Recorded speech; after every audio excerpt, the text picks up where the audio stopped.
Fala pessoal, estamos aqui em mais um episódio do nosso Supply Talks. E no nosso episódio de hoje, nós falaremos sobre uma coisa que eu particularmente sou apaixonado.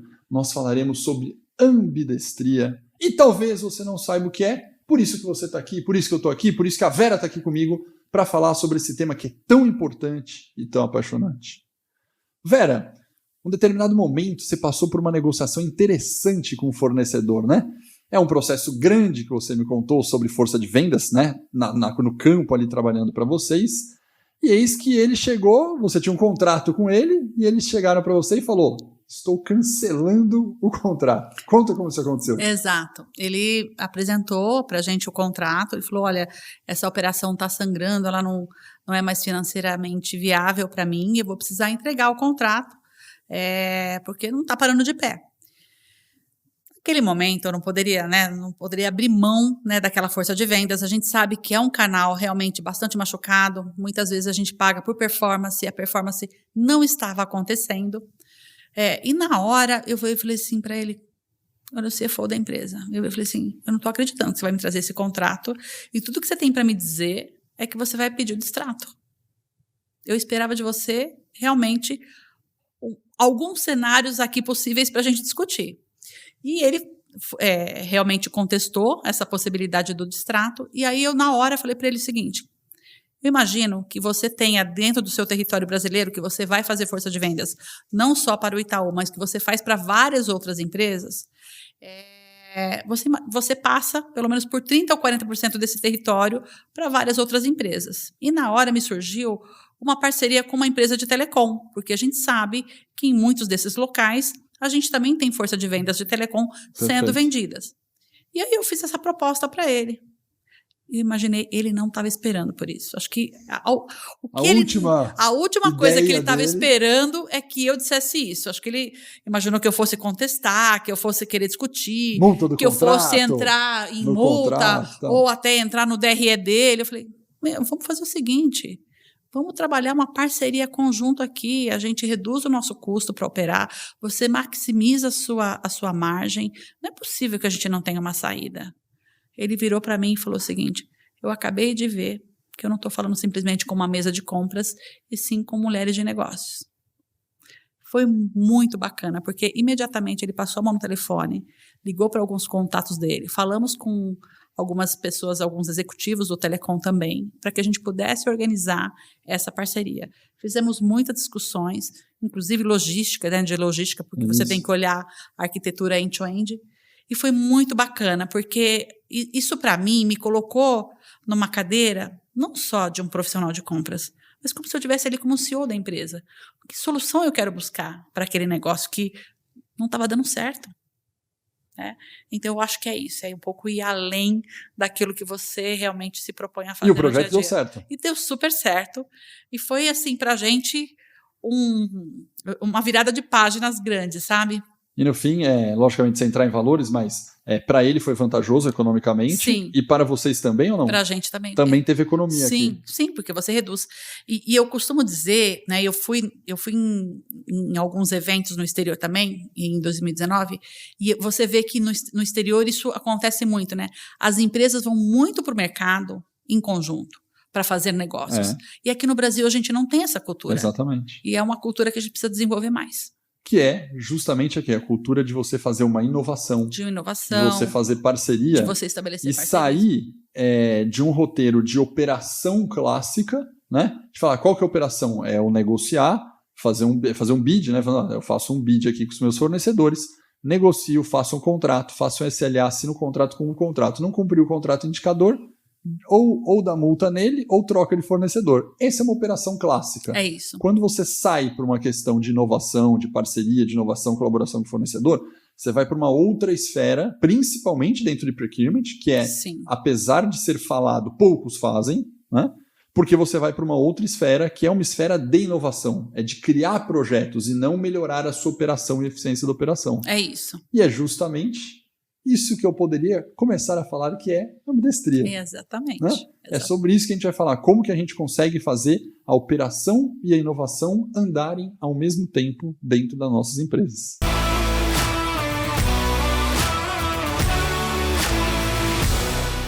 Vera, prazer ter você aqui com a gente. E eu quero que você se apresente para todo mundo entender e falar, nossa, quem é a Vera que tocou esse case tão legal? Legal, obrigada, gente. É prazer para todos que estão nos ouvindo. Meu nome é Vera Pavan, eu sou gerente de compras do Itaú, né? E agora nós somos a IGA, né? Itaú Gestão de Ativos, somos um spin-off do Itaú. Enquanto empresa, a gente também vai prestar serviços para o mercado, então acho que é super importante colocar isso. E estou no banco há quase 20 anos, fazendo compras. Comecei em finanças, depois migrei para compras, e estou há 20 anos em compras, passando... Curiosidade, então, várias categorias. No Itaú, 20 anos atrás, já existia um departamento de compras ou não? Já. Já existia? Eu comecei no Unibanco, né, na época, em 2003. Antes da fusão? Antes da fusão, 2003.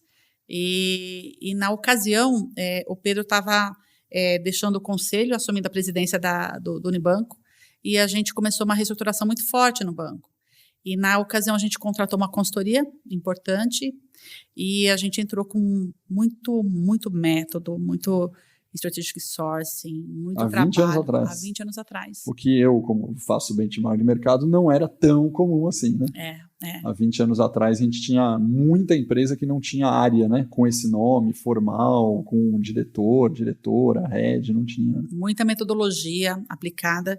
E eu digo para você que eu me apaixonei ali por compras. Foi ali que eu comecei a conhecer e, como dizem, né, o bichinho de compras me picou. O bichinho pegou.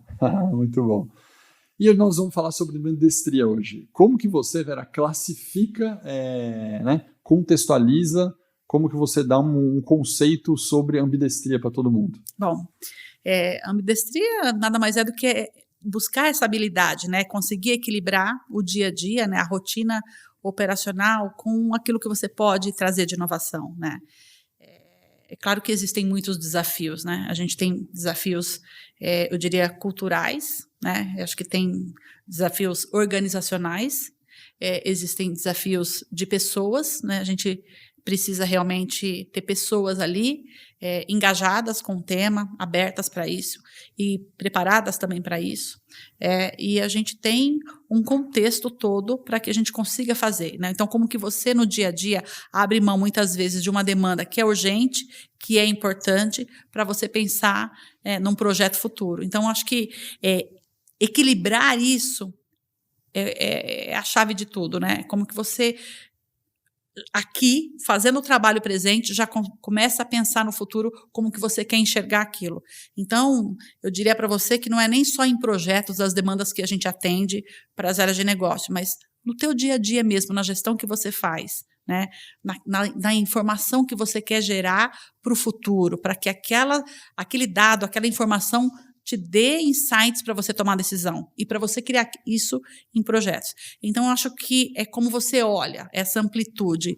De novo, na minha visão, eu sempre prego essa frase, a gente não é simplesmente um profissional de compras, a gente aqui é um assessor, é um consultor de negócio. Então, a gente se posiciona como uma pessoa de negócio, olhando para o negócio como um todo, né?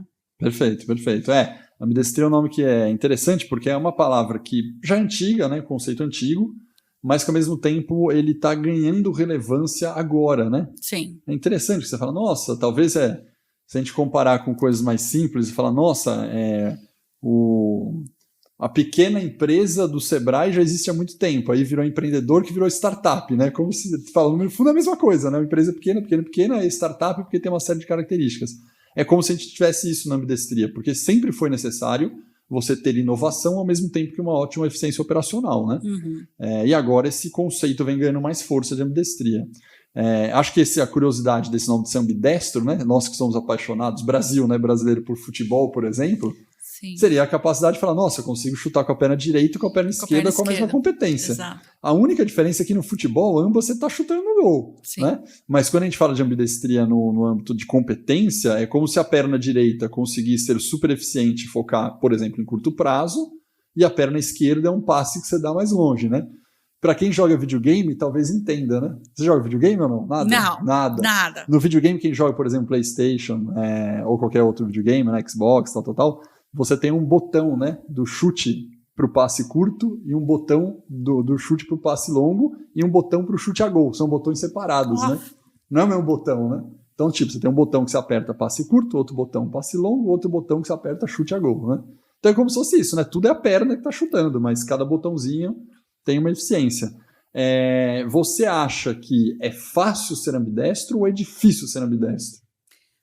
Eu acho que é complexo.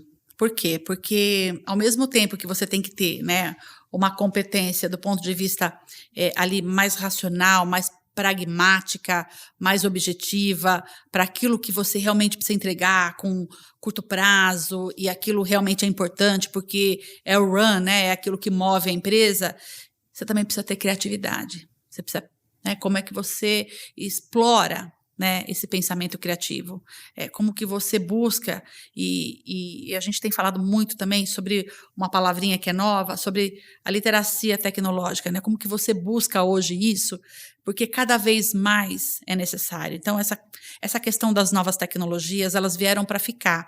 A gente está falando muito de agenda de dados no banco, e eu acho que não é só no banco, isso é no mundo inteiro, a gente precisa usar as informações que a gente tem. Então, se você não tem, né, esse equilíbrio de como conseguir aplicar ali esse pragmatismo, né, essa execução, esse plano de execução exímio no dia a dia, e ao mesmo tempo você parar para ter um tempo para olhar, para pesquisar, para você estudar, para você pensar em criatividade, para você propor ideias, para geração de insights com a tua equipe, você não vai conseguir chegar lá. Então, eu acho que isso no dia a dia não é fácil. Não é fácil. Não é fácil. Exatamente. Porque a gente é pressionado, né, por muita coisa, por muito projeto, é muito assunto. Eu acho que as nossas agendas são abarrotadas, né, de reuniões, né, e muitas vezes você tem que falar, você tem que dizer não. Você tem que aprender a dizer não, né, para que você consiga focar, né, em alguns projetos. Então, eu acho que ela é complexa. Mas eu vejo que existe uma abertura muito grande das pessoas, das lideranças, para que cada vez a gente consiga mais trabalhar dessa forma, nessa sintonia, sabe? Porque nenhum, de maneira isolada, faz bem só para a empresa. Eu acho que a execução, a disciplina da execução, ela é importantíssima para a gente garantir os prazos, para a gente garantir tudo aquilo que a empresa precisa para a entrega daquilo que é essencial. Mas, se a gente não pensar no futuro, como é que a gente vai sobreviver à dinâmica do mercado, às inovações que vêm acontecendo, à competitividade? Então, não dá mais para a gente não pensar dessa forma, não dá mais para a gente não atuar dessa maneira. Perfeito, perfeito. Agora, você falando sobre isso, me vem à cabeça, né? Os ouvintes podem estar falando, nossa, mas será que sou eu ambidestro? Ou é a empresa ambidestro? É a área, o departamento que eu tô, né? E é super comum confundir isso, né? Porque você fala, não, mas será que eu, Alex, né? Você, Vera, que tem que ser ambidestra? Ou o departamento de compras do Itaú? Ou o Itaú como empresa como um todo?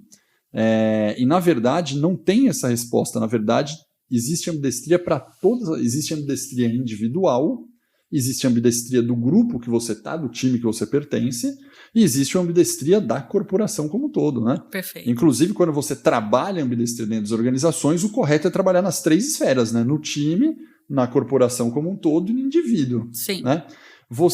O que você percebe no dia a dia lá no Itaú? Você percebe que, por exemplo, as pessoas têm mais ambidestria ou têm menos? O seu time tem mais ou tem menos? O Itaú tem mais? Como que você observa essa movimentação? Porque é super comum nas empresas falar, nossa, eu tenho um time super inovador aqui em cooperação e outro time não é nada inovador, é super operação, né? Uhum. Você acha que isso vem de influência do líder? Você acha que tem diferença dentro? O que você sente em relação a essas diferentes esferas de ambidestria?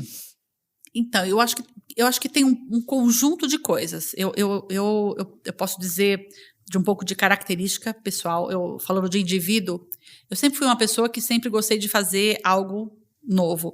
Eu sempre fui muito curiosa. Eu sempre tenho uma frase que eu costumo dizer para a minha equipe. Eu gosto sempre de entrar em alguma categoria ou alguma coisa e passar por ali transformando, deixar uma marca.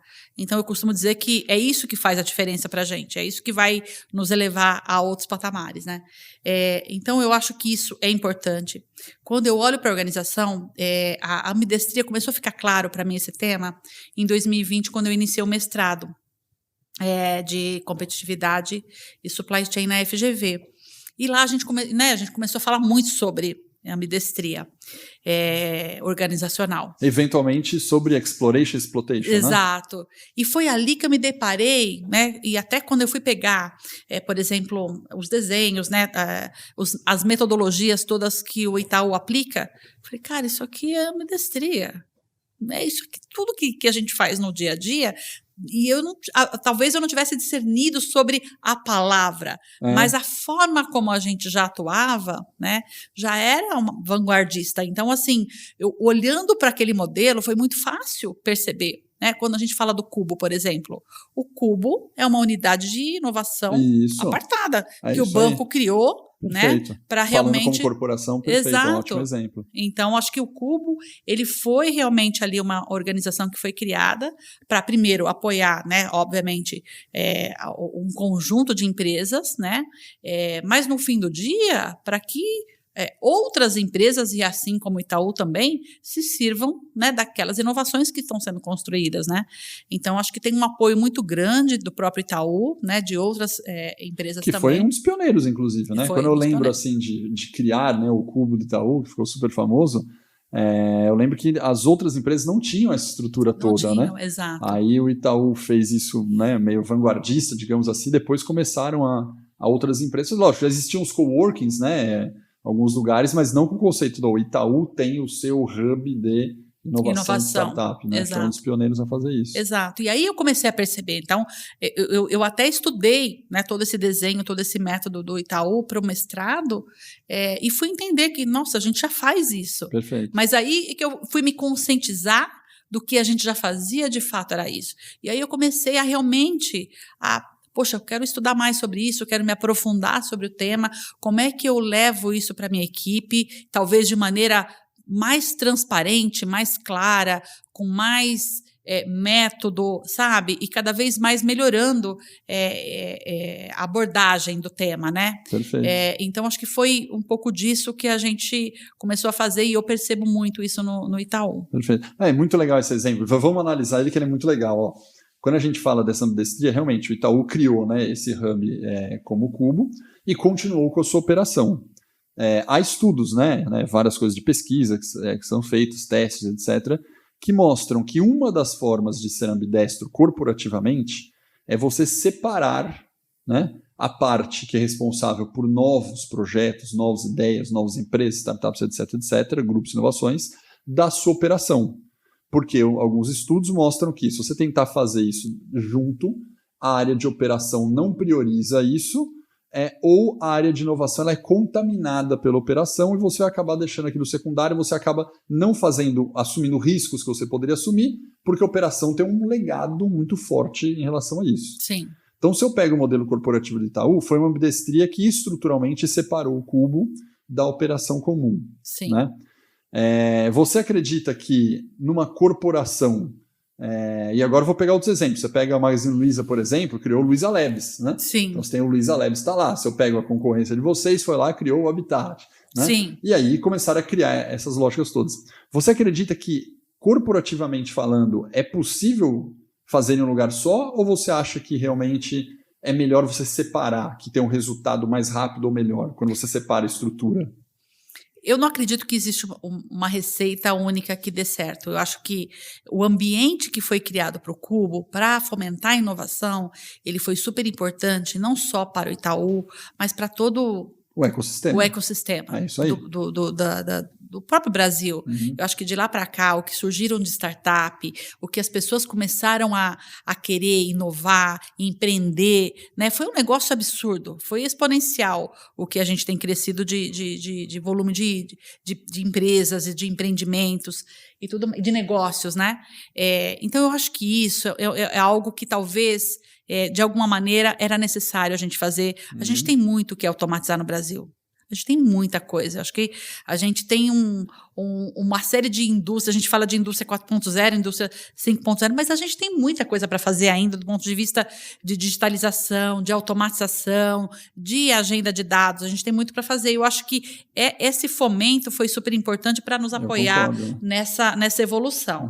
Do ponto de vista interno, dentro da empresa, hoje, há uma disseminação muito grande para que isso esteja no DNA das pessoas. Perfeito. Tá? Então, não dá hoje para que você realmente trabalhe tentando só executar o dia a dia, sem pensar numa melhoria, numa inovação que você possa aplicar. Porque no fim do dia, você acaba sendo especialista naquilo. Não existe ninguém melhor do que você para pensar numa inovação acerca de um assunto que você domina, né? Então, eu acho que tem isso também que é importante. Então, e tem uma agenda muito forte de autonomia e de confiança também no Itaú, né? Muito associada à cultura do banco, à nova cultura do banco. Então, eu vejo que uma agenda por si só, né? Um ecossistema ali fechado de inovação por si só, ele não se sustenta, ele não apoia. Se a gente não tiver todo mundo ali dentro trabalhando com isso no nosso DNA, para que a gente consiga fazer no dia a dia a transformação, porque senão, é o que você falou, né? É como se a gente tivesse uma equipe de pessoas, né, brilhantes pensando numa inovação, mas muito desconexa do nosso dia a dia. Então, se a gente não tiver ali também preparado para isso e sendo incentivado a fazer isso, a gente não consegue entregar no dia a dia, né? Há uma distância muito grande entre o que às vezes é feito no cubo e o que a gente faz no dia a dia. Né? Então, tem muita empresa com muita inovação, muita automação, muita digitalização, que a gente sempre está de olho para se apoiar e até para serem possíveis prospects nossos ali. Mas só essa aposta eu não acho que ela eleva a gente para frente. Acho que o que eleva é exatamente a gente ter isso no nosso DNA. Perfeito. Porque parece simples, mas também não é, né? Não. Porque é difícil você controlar as coisas ao mesmo tempo. Por exemplo, agora eu vou dar um outro exemplo, depois eu vou para a área de compras mesmo. Se eu pego o iFood, por exemplo, que hoje eu não posso falar que é uma startup, né? O iFood está do tamanho que está. Mas o iFood tem um modelo interessante, né? Ele tem um modelo, você já ouviu falar do jet skis, né? Sim. Então, o iFood hoje, você vê, imagina, o iFood tem um modelo chamado jet ski porque ele mesmo pode se considerar que a operação inteira já virou um transatlântico. Sim. Então, ele mesmo falou, nossa, aqui já é um transatlântico. Imagina, a startup, uma cabeça como o iFood, fala, nossa, a gente tem uma operação tão grande que existe uma área separada dentro do iFood, que é a área dos jet skis, né? E a ideia é que o jet ski ele rode rapidinho, com um time à parte, inclusive que eles possam afundar rapidamente o jet ski e soltar outro jet ski na água, né? Essa é a ideia deles. O interessante, não sei se você conhece o modelo lá, mas o interessante disso aí é que, por exemplo, a inovação ela pode parte, muitas vezes, de um time da operação, do time do dia a dia ali, de colaboradores. Só que olha que interessante, na hora que aquele colaborador dá uma ideia, imagina que alguém da tua área deu uma ideia no iFood, tá? Que trabalha com você hoje. Ele deu uma ideia. A ideia foi lá pro pessoal do jet ski. O pessoal do jet ski aprovou, olhou e falou, isso aqui é legal, vamos tocar? Vamos. Essa pessoa é convidada a fazer parte desse projeto. Ele sai da sua operação, tipo, vamos supor que ele fosse de compras, ele vai sair do seu time de compras, ele vai integrar o projeto do jet ski, e ele não volta mais, né? É uma adesão de carreira dele. Ele migra para lá, fala, cara, você vai crescer com esse projeto, e esse projeto, se afundar, você sai. Olha que interessante o modelo, né? Poxa, desafiador, né? Desafiador, só que você está dando um salto enorme na carreira para entrar no negócio. Lógico, às vezes ele é aproveitado lá dentro, não necessariamente que ele vai ser demitido, nada, não. Tem várias coisas que você pode voltar, mas a ideia é que você vá para não ter uma opção de falar, puta, eu vou, se não der certo eu volto bonitinho. Não, né? Eu vou para trabalhar numa nova função dentro da minha vida, que você pode até migrar de jet ski. Tem pessoas, por exemplo, que o jet ski afunda, a pessoa é muito boa, ela vai para outro jet ski, por exemplo, né? Ela não necessariamente vai ser demitida. Tem pessoas ótimas que o projeto não foi para frente. Sim. Mas é uma ideia apartada. Para quê? Para ser rápido, para poder errar. E para focar também, né? E para focar. Tem um modelo, por exemplo, que você comentou de telecom, seja, por exemplo, de uma Claro, seja, por exemplo, de uma Sky, de uma Vivo. Por exemplo, a Vivo tem o Aira, né? Que é o cubo lá deles. É interessante também, porque eles têm o cubo apartado. O cubo não, o Aira, né? Que é o prédio deles apartado. Mas eles também têm uma lógica do projeto está aqui, se eu trouxer esse projeto para dentro, eu tenho o início desse projeto rentabilizando aqui. Quando o projeto ganhar volume, eu faço uma interface com a operação, implemento na operação e aí incorpora pela operação. Mas, de novo, é um modelo, entre aspas, apartado, né? Perfeito. É um modelo que você deixa de lado. Mas existem empresas que têm o modelo junto. Fala, não, né? Na verdade, eu não preciso de uma área de inovação, eu não preciso de uma área apartada. A 3M, historicamente, é assim, né? Há mais de 10 anos, 15, 20 anos, a 3M não tem uma área de inovação. A 3M sempre trabalhou a inovação com uma cultura própria, ou seja, é ambidestra por natureza. Sim. Né? Então, na 3M tinha uma estrutura interessante. Dentro dos próprios indicadores da 3M de resultado, eles eram tão focados nessa questão de inovação que o executivo que estava lá, os líderes, as pessoas, elas tinham meta de inovar. E muitas vezes o problema está no indicador. E a gente, né, como líder, como empresa, a gente não percebe isso. Porque imagina que, por exemplo, o indicador lá de vocês seja só o saving, né? Eu tenho um negócio que eu falo há muito tempo. O saving, ele é o câncer da área de compras. Eu brinco, sim, né? Mas sim. eu polemizo, obviamente, porque eu sei que isso não é a Sim. verdade, mas eu fico polemizando. Mas por que eu brinco que ele é o câncer? Aos pouquinhos ele vai matando a inovação ambidestria, Sim. né? Por quê? Porque o saving, ele te sempre vai colocar para você conseguir fazer o desconto em cima da cotação. Você pegar o projeto que você comentou no começo, o cálculo, você deu um projeto que deve dar um resultado incrível, sim. E o indicador de saving não mexeu, né? A gente então, como que você trabalha essa estrutura para que, eventualmente, não precise estar apartado e que dentro da tua área você fala, não, eu tenho um incentivo correto para as pessoas fazerem isso. Você conseguiu tangibilizar isso com o indicador?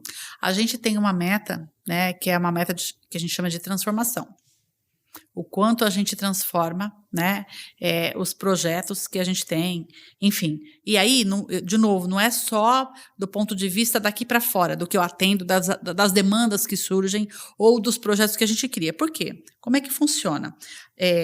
Atendo muito operação, né? E quando eu falo operação, eu estou falando muito da operação dos nossos negócios. Então, estou falando de operação de um crédito imobiliário, de um consignado, de todos os produtos, né, que a gente vende. A gente tem uma equipe que é uma equipe de produtos que trabalha numa comunidade apartada, com vários outros integrantes, né? E a área de compras, eventualmente, também participa dessas equipes. Então, a gente hoje também tem algumas equipes trabalhando de maneira multifuncional, né? Existe um representante de cada área para olhar aqueles negócios, né? Tanto do ponto de vista de jornada do cliente, de como eu melhoro a nossa qualidade, os indicadores do ponto de vista de qualidade, eficiência. E muitas vezes a eficiência ou o saving, ele está escondido. Né? Não é o preço pelo preço, mas como é que eu revisito, é como que eu revisito toda aquela jornada, como eu aplico o Lean, como que eu entrego um processo mais enxuto e com menos retrabalho, menos idas e vindas para o nosso cliente. E isso, no final do dia, né, traz melhorias para a gente, mas traz muita melhoria para o fornecedor. Então, a gente fez muito disso, a gente tem trabalhado muito nesse olhar, muito mais do valor agregado que você entrega do que a redução por preço. A redução é consequência, ela virá de alguma maneira ou outra, mas à medida que você, por exemplo, sai de um NPS de 50 e você atinge patamares de 80, cara, só aí, se você for... Como é que você valora isso, né? Então, eu acho que... E esse NPS que você está comentando é NPS interno? Não, NPS do cliente. Para o cliente final, tá bom. Tá? Então, por exemplo, estou falando aqui de um exemplo hipotético do crédito imobiliário, em que a gente revisita toda a jornada, né, do processo, que no passado era fragmentada, né, por etapas em determinados fornecedores, e aí a gente revisita todo esse modelo, e do início ao fim, né, a gente distribui entre os fornecedores, e agora eu vou te remunerar, né, por contrato emitido. Né? Um exemplo, eliminei uma série de pontos de fricção, eliminei uma série de ineficiências, e o saving ele vem daí, né? E isso é muito também mais importante para o fornecedor, porque ele começa a ser responsável do início ao fim. E ele sabe que se ele não conseguir ali transitar, desde a hora que eu consigo fazer lá na minha venda, né, um contato, consigo efetivar a necessidade de um cliente para buscar uma possibilidade de um crédito, até o final do contrato, do processo, o mais rápido possível, mais enxuto, e esse cliente sendo bem atendido, ele sabe que ele não vai ter a remuneração que ele merece. Então, a gente conseguiu fazer isso de maneira, eu diria, muito em parceria, muito muita colaboração com os parceiros. Então, o saving, ele vem. E isso também traz uma transformação, porque eu ali agreguei não só uma redução de preço, mas eu agreguei uma elevação de NPS, eu agreguei uma série de melhorias no processo, o cliente ficou muito mais satisfeito, o processo que demorava, 60 dias, passou a demorar 15. Entende? Então, hoje a gente faz questão, nas nossas estratégias, de trazer todos esses benefícios. Você sabe que eu tenho um slidezinho que eu uso em palestra de compras 1.0, 2.0, 3.0, 4.0, né? E aí eu coloco, basicamente, né? Só vou falar desse item que é bem legal. 1.0, foco em preço. 2.0, você já estava focado em preço, save e qualidade. Então, você começa a consolidar a área de compras com... Cara, não é um preço mais, mas é trazer saving, resultado com qualidade. No 3.0 eu coloco que você traz isso, mas você também se preocupa com o TCO, né? Com o Total Cost of Ownership aqui. Esse exemplo. E no 4.0, o que eu mudo de característica? Você é obrigado a trazer valor agregado.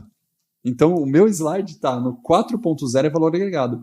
Aí muita gente pergunta, mas o que é isso? Fala, não é só o save, não é só o TCO. É o conjunto. É o valor, porque quando você traz NPS, é valor agregado. Quando você traz um aumento de receita, porque aumentou a venda na ponta, você traz valor agregado.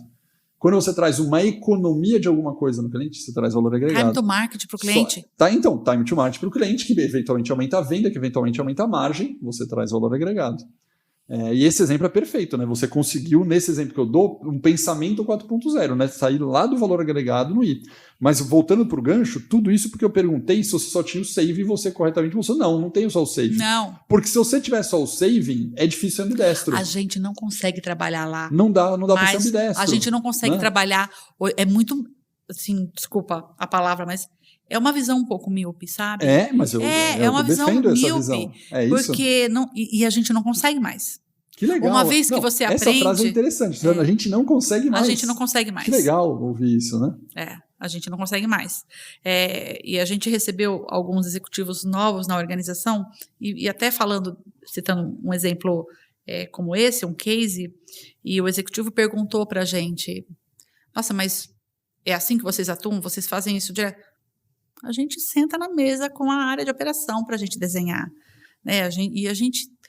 E acho que esse longo tempo da gente fazendo esse trabalho, e a gente senta na mesa para discutir com o head da área, e a gente é super respeitado. Então, assim, eu digo para você que a gente tem um respeito tão grande das áreas, eu acho que a gente chegou num patamar de reputação muito bacana, sabe? E eu acho que é isso que nos move, né? Agora, você comentando isso, é uma outra coisa super interessante agora que eu peguei aqui. Você contrata, né, vou pegar esse exemplo, você contrata um fornecedor que esse fornecedor, por exemplo, faz uma cadeia end-to-end de crédito consignado, não é isso que você falou? Um exemplo de crédito imobiliário. Isso aí, crédito imobiliário, crédito consignado, legal, de ponta a ponta. Você, como é de compras, você contrata esse fornecedor. Se você contratar um fornecedor melhor, com um serviço melhor, com um escopo melhor, altera o NPS, a experiência do cliente. Isso é meio claro. Só que, eu não vou dizer que é na maioria, mas em muitas empresas... Sim. Você, compras, participa da negociação e quem vai brifar, fazer o escopo, negociar e mudar a experiência do cliente é a área interna que vai sentar e falar, eu quero serviço desse jeito, você discute a relação com o fornecedor, e a área de compras resta apenas discutir o preço e o contrato. E você, pelo que você narrou aí, você conseguiu conquistar meio que uma posição de negócio, porque você está inovando com o fornecedor, de fato, olhando a jornada. Você, por exemplo, falar isso para mim é legal, porque aqui na live a gente está falando do Supply Talks, mas eu tenho a outra braço nosso de escola de comercial, marketing e interesse de mercado. Sim. Então, para mim, eu ouvi música, eu ouvi jornada do cliente, né? Jornada stakeholder.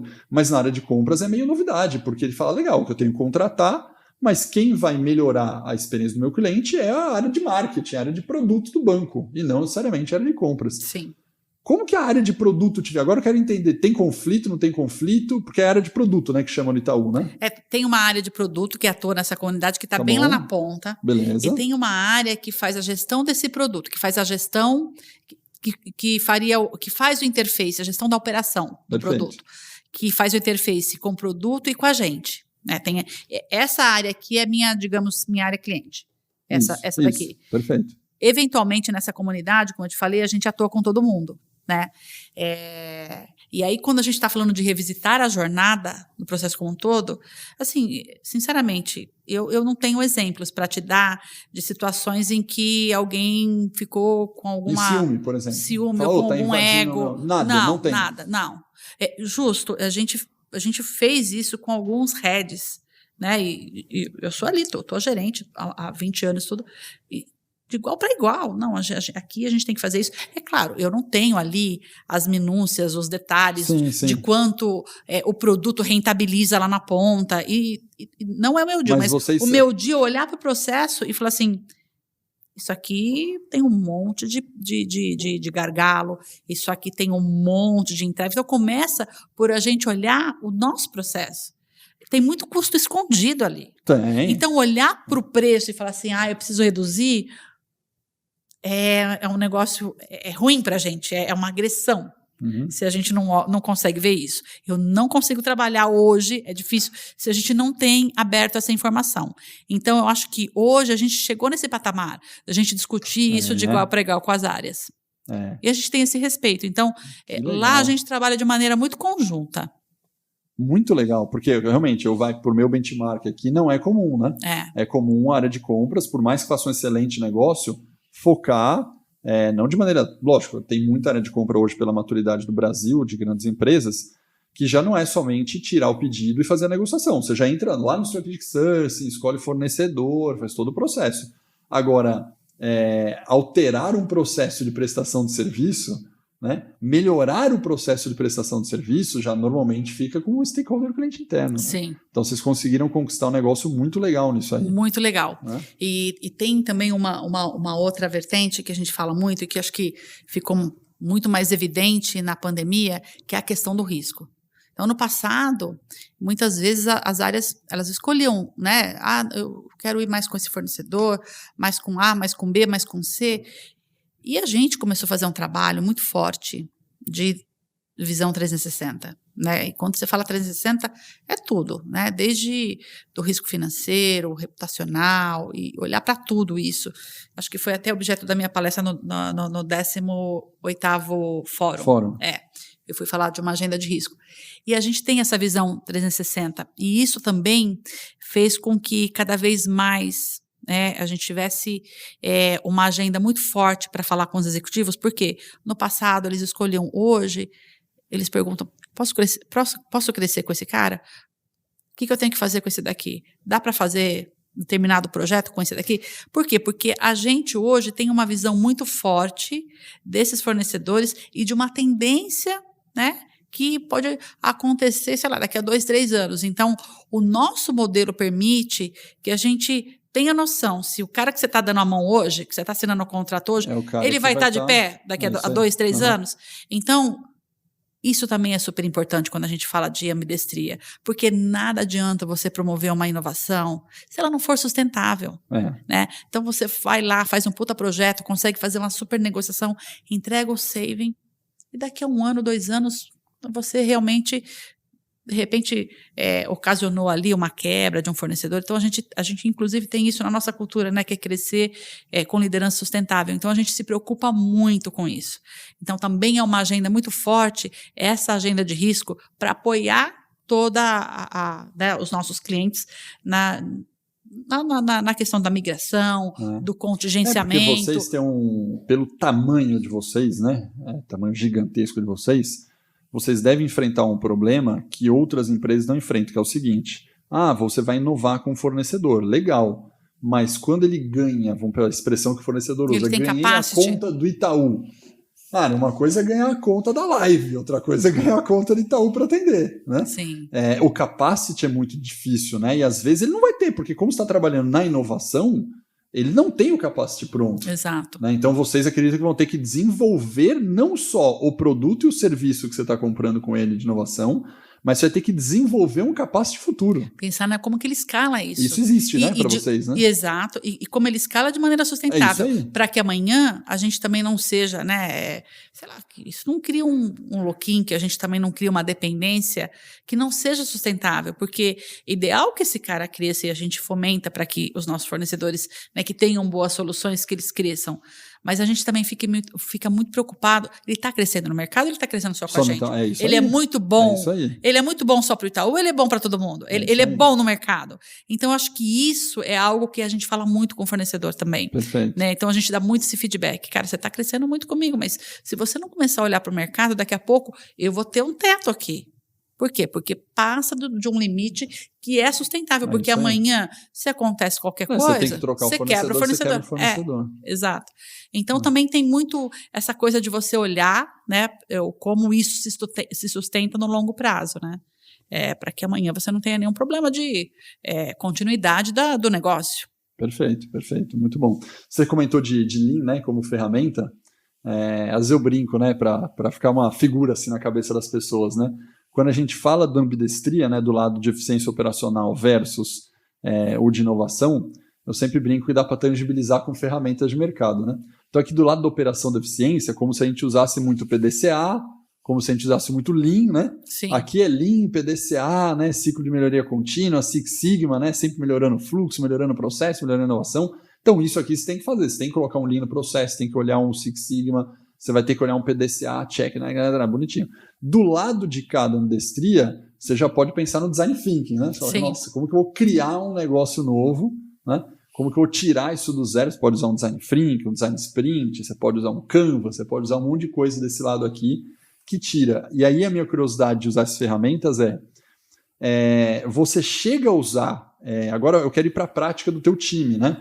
Você chega a usar ferramentas mesmo com o time, e que às vezes psicologicamente, né, para o cérebro é bom ele falar, galera, não, vamos fazer um PDCA aqui de melhoria contínua? Não, agora a gente precisa criar, vamos usar Você chega a usar ferramenta assim para, vou usar uma expressão antiga, para cair a ficha do time, opa, estou trabalhando desse lado e não desse? O que você trabalha no dia a dia? A gente usa algumas ferramentas do dia a dia, né, para gerir o nosso dia a dia e para a gente discutir inovação. Então, no dia a dia, por exemplo, a gente usa um Kanban, a gente tem um dashboard, a gente faz as dailies todo dia. Então, Você usa metodologia ágil lá? Sim, todo dia. No time de compras, bacana. Todo dia a gente tem uma equipe para a gente conversar o que rolou no dia anterior, o que não deu certo, quais foram os entraves. O sprint de vocês é de quanto tempo? 15 dias, uma semana? Não, a gente não tem você não tem um plan assim? Não, é todo dia. É só o daily, todo tá dia, bom. Todo dia. É o daily e a gente vai acompanhando nesse dashboard. Beleza. Né? Então, o começo, meio e fim. Então, todo dia a gente discute isso com a equipe, né? E aí, dentro dessa daily, a gente discute, inclusive, os projetos de longo prazo. Porque eu tenho lá também, eu tenho a rotina, tenho o dia a dia, mas eu também estou discutindo ali o que eu preciso fazer hoje para que daqui a 3 meses eu tenha todas as informações que eu preciso na mão para a gente trabalhar naquele projeto. Você ferramenta para acompanhar isso aí? Ou é lousa fixa, papel, ou é Miro, é Trello, alguma coisa ou não? Não, a gente tem um dashboard mesmo no Excel, no Power BI. Power BI, tá. As ferramentas do dia a dia. A gente já fez metodologias. Puxa, não vou lembrar o nome da metodologia, mas é aquela metodologia que você faz o seguinte: você discute, começa a discutir o que você precisa começar a fazer, o que você precisa parar de fazer, e o que precisa fazer melhor. E o que você nunca fez, que você deveria estar fazendo, e a tua agenda não tá programada para isso.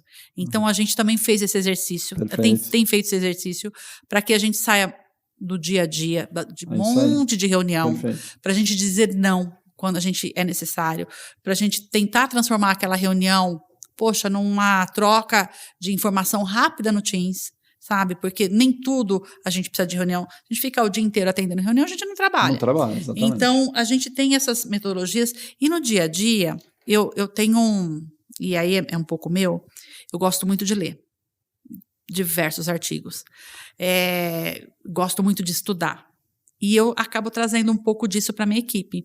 Então, toda vez que eu leio, né, materiais, artigos importantes na Harvard, em qualquer outro meio, eu compartilho muito com a equipe. Coloco lá os meus pareceres, levo, né, cases para a gente discutir no nosso staff. Então, eu tenho uma reunião semanal na semana com a equipe, toda segunda-feira, e nessa reunião a gente discute pouco o dia a dia. A gente fica aberta para cada um trazer um assunto que quer, né, falar, alguma situação que viu, alguma notícia do mercado, um fornecedor relevante, uma expectativa, uma tendência, e às vezes até discutir algum artigo, algum case importante. Então, a gente tem uma agenda aberta para a gente levar isso no dia a dia e estimular a equipe, né? Eu acho que o estímulo vem muito dessa empatia, de você tentar se colocar um pouco no lugar de cada um ali, né, e provocar, fazer as provocações. E aí não tem diferença. Eu acho que existe um time diverso, né, onde a gente faz a provocação para que cada um, né, regue aquela sementinha e vá trazendo. Mas as ferramentas, elas são muito, eu diria para você, básicas do dia a dia. Eu acho que o que tem muito é engajamento e atitude. Perfeito. Sabe? Iniciativa com acabativa, sabe? Sabe? De a gente eu tenho uma equipe, por exemplo, que de tanto a gente discutir melhoria de processo, e a gente se viu depois da pandemia com quase o dobro de volume de demandas e a gente não ia crescer, a minha coordenação resolveu criar um aplicativo junto com a equipe de PCP que nos atende numa área gestora, né, de atendimento. Ganharam um prêmio agora há pouco, né, de inovação, porque, poxa, inovaram, né, uma série de questões ali para construir um aplicativo, porque a gente tinha muita reprecificação de atendimento, de indicadores, de parâmetros de preços, e ao fazer isso, a gente conseguiu eliminar, né, um percentual gigante de demanda que passava no dia a dia. Caramba. Sem entrar na nossa fila. Então, a nossa fila, que às vezes demorava 30, 60, 90 dias, tem coisas que não precisa entrar. Então, a gente está falando ali de um modelo de precificação modular, onde a gente começa a modular os preços com os fornecedores para que tudo aquilo que é linear, a gente vai dar autonomia para a área fazer no dia a dia. Já está pré-estabelecido no contrato. Então... Sem contar a tecnologia ainda. Sem contar a tecnologia. Então, você vê... E foi um time multidisciplinar ali que fez, tá? Não foi só a minha equipe, não. Inclusive, tem um trabalho forte dessa equipe de PCP, que os caras manjam demais em todas as linguagens ali de tecnologia. Mas foi de uma dor. Nasceu de uma dor, de uma conversa, sem... Poxa, vamos aqui agora uma metodologia de design. Não, foi de uma conversa de, cara, a gente está afundado, mergulhado num monte de demanda, a gente não sabe o que faz, precisamos rever isso tudo. Paramos, começamos a organizar, começamos a pensar, nasceu a melhoria do aplicativo, a área se serve, ela consegue entrar lá, ela consegue fazer várias simulações, nasceu a modularização da precificação, onde tudo constante e linear, a gente dá autonomia e flexibilidade. A gente tem falado de dinâmica de autonomia e flexibilidade. Como é que você dá flexibilidade e autonomia para as áreas, para que as áreas consigam atender à dinâmica do mercado? O time to market. Como é que ele vai entrar na minha fila toda hora que ele precisar, mudar o atendimento de segunda a sexta? Não, agora é Black Friday, eu quero atender 24/7. Toda hora ele precisa entrar na minha fila? Você entendeu? Isso é uma alteração de contrato. Isso requer uma alteração no aditivo contratual. Como é que eu faço para dar essa autonomia, nesse time to market para as áreas? Então, é sobre isso que a gente discute muito no dia a dia. Que legal, incrível, incrível. Se eu fizer um resumo aqui de tudo que a gente falou, né, sobre essa questão da bidestria, e a gente foi discutindo alguns pontos que eu quero resumir. Não necessariamente você precisa ter as coisas apartadas, né? Você consegue, se quiser, ter áreas, pessoas dedicadas a isso ou não. A gente falou sobre indicadores, eu vou colocar a palavra indicadores / incentivos, né? Que se você não tiver os incentivos, indicadores certos. Então, por exemplo, só o saving, ele vai jogar um pouco na contramão, o valor agregado ele joga ajudando essa ambidestria a acontecer.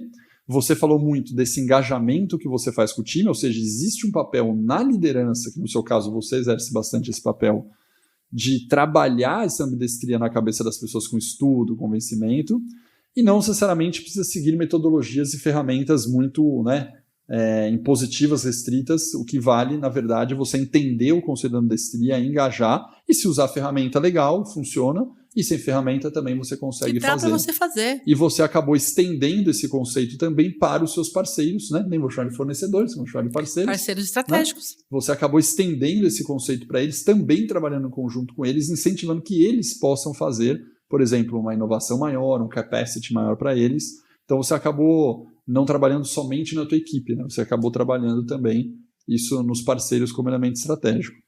Então, muito legal, hein? Vera? Essa modularização da precificação, a gente está construindo esse simulador junto com o parceiro. Porque não adianta só eu construir do lado de cá e simular se ele não validar. Então, a gente está fazendo em conjunto com ele para que a gente possa rolloutar para os demais depois. Isso. Mas a gente conseguiu um super engajamento do parceiro. Que legal. A gente está com o time de pricing do parceiro. Olha aí. Vamos às nossas perguntas finais agora. As perguntas a gente faz igual para todos os nossos convidados. E aí vamos fazer aqui a primeira Espero conseguir respondê-las. Sempre. Aí vai ser fácil pra caramba. Uma frase de impacto. Tem uma frase que a gente usa muito no Itaú e que eu acho que ela funciona, ela é verdadeira. O que te trouxe até aqui não vai te garantir o futuro. Isso, para mim, é um mantra. Que é uma frase ambidestra, tá vendo? Exato. Olha como na sua essência tem a ambidestria como elemento central. É o lifelong learning para você realmente se conscientizar de que todo dia a gente tem algo a aprender, todo dia a gente tem algo a ensinar. Eu aprendo muito com a minha equipe, aprendo muito lendo, aprendo muito com as nossas áreas, com os nossos parceiros. Uma ideia, um insight, é muito bacana a gente estar aberto para isso. É isso aí. Que é a frase quase oposta a uma clássica que é time que está ganhando não se mexe. Né? Não. É quase oposto, né? Essa frase é quase oposta. Muito bom. Segunda pergunta. Um conselho que você recebeu na vida que te marcou e você guarda hoje com muito carinho, um conselho relevante que você recebeu. Eu não sei se é conselho, mas assim, eu sempre ouvi muito que, acho que para você trabalhar e para você ser bem-sucedido, para você ter êxito em tudo que você faz, você tem que estabelecer uma relação de confiança.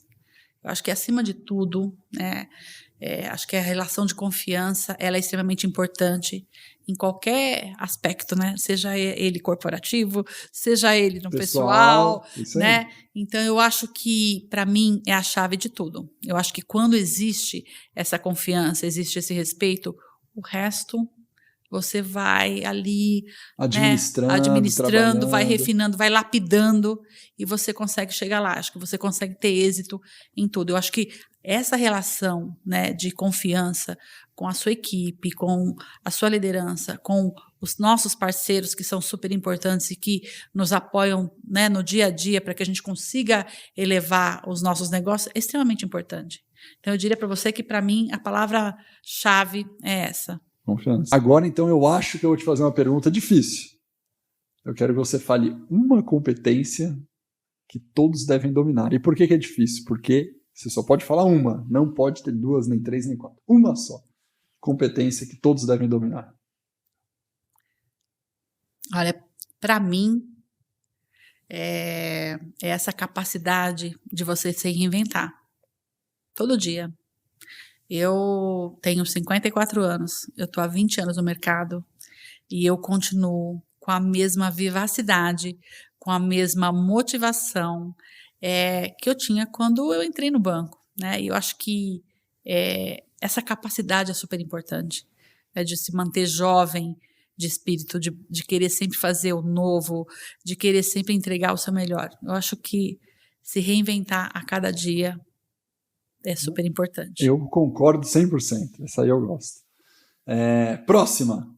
O que durante muito tempo você acreditou que era verdade e você depois percebeu que você estava errada, que você mudou de opinião? Eu experimentei uma situação de empatia que eu me equivoquei. empatia é muito mais profundo do que a gente imagina, né? Eu acho. É se colocar no lugar do outro, né, com o modelo mental desta pessoa que está ali. Isso é muito complicado. Porque isso tem a ver com experiência, isso tem a ver com uma série de outras questões que você não tem ideia, né? E eu tive uma situação em que eu achei que estava fazendo tudo certo, né? Com o objetivo de apoiar, com o objetivo de trazer, né, essa pessoa e tentando ser empática, e eu vi que nem sempre você consegue, nem sempre você vai ser bem sucedido, porque o outro lado também, né, e tem uma questão, tá, de você se colocar, né, na posição do outro, de você tentar, né, se imaginar naquele contexto, mas do outro também está aberto. Então, eu acho que isso, de novo, confiança. Você sabe que essa questão da empatia, eu super concordo. Também descobri, na minha vida, assim, trabalhando, que existem níveis de empatia. E a gente, às vezes, a gente fala, tem ou não tem, né? Não é tão binário quanto parece. A pessoa é empática ou não é. São níveis de empatia. Então, tem um nível que a pessoa não liga para ser empática, tipo, é a minha versão, a minha opinião, o que o outro está sentindo, o que ele sente, é indiferente para mim. Aí tem algumas pessoas que se preocupam, né? Você fala, ela está se preocupando em ser empática. Tem algumas pessoas que tentam se colocar no lugar da outra, né? Que é mais um nível de empatia. E para mim tem um último nível, não que eu tenha muita ciência nessa escala que eu estou criando aqui, mas tem o último nível que é você estar na pele da outra pessoa. E você não consegue pular. Né? Eu tenho um exemplo que eu já dei aqui, inclusive, em algum podcast. Eu, há 7 anos atrás, comecei a vir de bike trabalhar. Né? Eu vinha de carro, ou vinha de transporte público, aí comecei a vir de bike, não mais de carro. E eu sempre achava ruim, de maneira geral, assim, né, dos motoboys, né, passando, não sei o quê, falando, não é possível, né? E aí eu comecei a andar de bike, né? E quando eu comecei a andar de bike, eu comecei a entender o mundo, por exemplo, dos motoboys e o mundo das pessoas que andam de bike. E aí quando você entende, você fala, nossa, mas não dá, por mais que eu me esforçasse para entender, eu ia falar, o motoboy tá bravo, aí tudo bem, imagina, corrida, ele tem que entregar rápido as coisas, por isso que ele tá bravo. Mas na verdade, quando você tá lá e você recebe uma fechada, 2 fechadas, 3 fechadas, 4 fechadas, na 5ª fechada, você quer... Tipo, se você não se controlar, só não é possível, entendeu? Não é porque ele só tá bravo que ele vai entregar rápido e ele é folgado. É porque você começa a entender que, nossa, você tomou tanto na cabeça até lá que você começa a perder a inteligência emocional, né? Sim. Aí, por exemplo, hoje eu brinco muito, né? Que eu no carro, eu não paro mais se eu ando de carro com o meu espelho retrovisor paralelo a outro espelho retrovisor. Eu não faço mais isso. Agora eu só paro com o espelho retrovisor no meio do outro carro. Por quê? Porque você prejudica a passagem dos motoboys. Entendi. Se você para um do lado do outro aqui, aí o que acontece? É normal a gente, motorista, fica apertado. De vez em quando vem um e fala, o cara folgado, chutou. Óbvio, ele tá errado, não tinha nada que bater no teu retrovisor, quebrar teu retrovisor. Eu concordo, falar que ele tá certo é um absurdo. Ao mesmo tempo... Você podia facilitar. Você podia facilitar, porque você tá travando a vida do cara, você colocou o seu espelho do lado do cara e o cara não passa mais, entendeu? E aí, primeiro que você minimiza o risco, você faz amizade. Então, hoje eu só paro o espelho retrovisor aqui. Mas, de novo, eu só aprendi isso porque eu passei a andar. Você teve essa experiência, você vivenciou. É o último nível da empatia. Você vivenciou a experiência. Você não consegue ser empático no último estágio se você não vivenciar. Perfeito. Né? Perfeito. Tem vídeo que a gente passa, por exemplo, aqui de jornada do cliente, que é muito legal. E a gente tem um vídeo que a gente passa em aula de jornada do cliente, no hospital, inclusive, que eles fazem, óbvio, hospital, o arquiteto desenha no hospital, parte da reforma, parari, parará, e ele tem que desenhar um negócio que seja acessível, certo? Hospital, né? Básico. E aí mostra o arquiteto desenhando a primeira planta e depois mostra o arquiteto ele andando de cadeira de roda, ele dirigindo a cadeira de roda, e ele pegou 3 erros no projeto dele. Por mais que ele tenha pensado, ele sabia que tinha que montar um hospital que tem que ser acessível. Gente, faz toda a diferença. Ele falou, cara, agora eu vou testar o meu projeto. Aí ele pegou a cadeira de roda e começou a rodar. E ele viu aonde que tinha um ralo que a roda enroscava. E ele fala, cara, eu só percebi que tinha um ralo que estava ali, que a roda enroscava, porque eu andei de cadeira de roda e minha cadeirinha de roda enroscou ali. Né? Perfeito. Então, tem que ter esse nível, né? A gente fala, empatia é nível. E não se cobre também, né? Porque eu hoje tenho uma consciência plena que se eu não sou aquela pessoa, eu nunca vou ter um nível de empatia total. Exato. Porque se eu não vivenciei, eu não vou chegar, eu só vou vivenciar, eu só vou chegar no máximo nível de empatia daquela pessoa se eu vivenciar o que ela vive. Então, eu não me cobro mais de falar, nossa, eu não entendi a pessoa. Ok, normal, eu vou errar. Porque se eu não vivenciei, é normal que eu erre. E eu falo isso pra minha equipe, pessoal, cuidado, porque se eu não perceber alguma coisa que vocês estão sentindo, me conta, porque eu não sou você. Exato. Né? Então, eu quero te ajudar, eu quero fazer, eu quero perceber o que você tem de bom, de ruim, eu quero, de repente, perceber que você tá mal, tá mais pressionado da semana, mas me conte, porque eu não sou você. Exato. E eu aprendi a fazer isso. Uma coisa que você fala, nossa, eu tenho que ser empático. Você nunca será no nível máximo. Exato, né? Exato. E você compartilha aquilo que deu certo para você. Isso. O teu modelo, a tua experiência, o teu modelo mental, eu costumo, se eu puder facilitar a vida da minha equipe com as experiências que eu tive, maravilha. É claro que eu vou fazer. Isso. Mas nem tudo que serviu para mim vai servir para A, para B, para C. Então, mas teve um momento em que eu acho até que aflorou mais isso na pandemia. Eu acho que antes eu nunca havia percebido. A pandemia aflorou muita coisa de empatia, foi um choque para mim, porque eu falei assim, eu nunca tinha pensado dessa forma. E aí caiu a ficha. É bem mais complexo que isso. Muito. Você não tinha noção da profundidade que é. Não tinha. Não, você pega, por exemplo, quer ver 2 dados interessantes de pandemia, de home office, né? Para falar de home office sobre empatia. Começou a aumentar o número de notebook com problema do que a gente tinha. A gente sempre teve notebook. Aqui na Live já tinha home office antes da pandemia, num volume menor, obviamente, mas já existia home office para todo mundo poderia fazer home office. Era tudo notebook e a gente vai inventar. Tinha um percentual de quebra, eu não tenho esse número, vou inventar de 10%. Eis que vai para a pandemia, passa 6 meses da pandemia, depois passa um ano, consistentemente a gente analisa o indicador, que era 10% virou 20%. Aqui vira 20% de quebra no notebook, se eu tinha 10% de quebra no notebook. O que vem na tua cabeça no primeiro momento? Pessoas relaxadas estão quebrando mais no notebook. Né?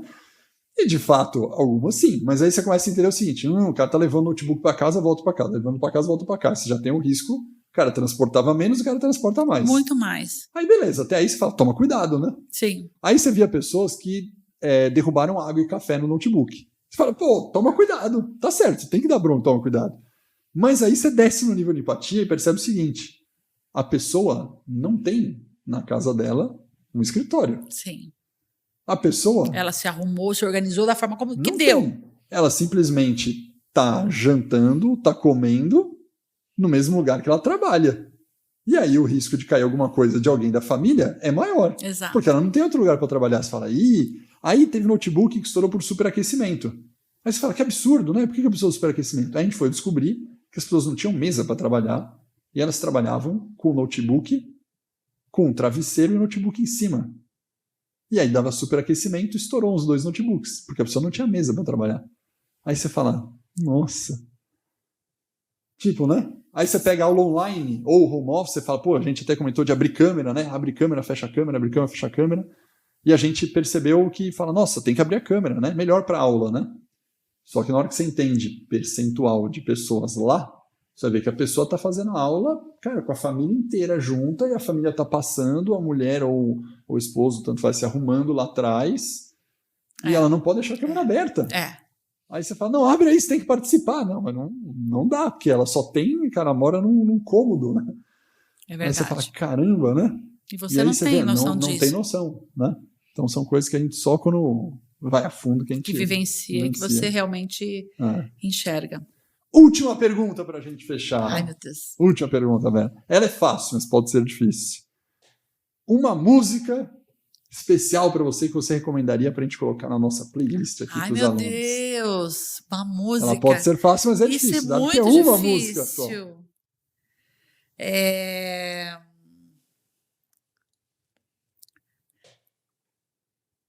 Tem uma música do Gil que eu gosto muito.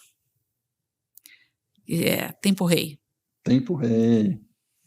Tudo agora mesmo pode estar por um minuto. Transformai as velhas formas do viver. É um pouco disso, né? É um pouco disso. De transformação e tudo mais. Então, eu acho essa música muito profunda. Ela é muito profunda para mim. Eu gosto muito dela. Legal, muito bom. Você é consistentemente ambidestra, inclusive nas respostas Mas realmente, sem esforço, mas realmente essa música me marca bastante. Que bom. Parabéns. Muito obrigado. Obrigada pelo convite. Imagina, para mim foi uma honra, né? Super fã aqui do programa de vocês, dos eventos maravilhosos. A propósito, foram riquíssimas as palestras. Eu fiquei impressionada com o tamanho do evento esse ano e com tudo que aconteceu ali e de conteúdo maravilhosos. Parabéns. Obrigado.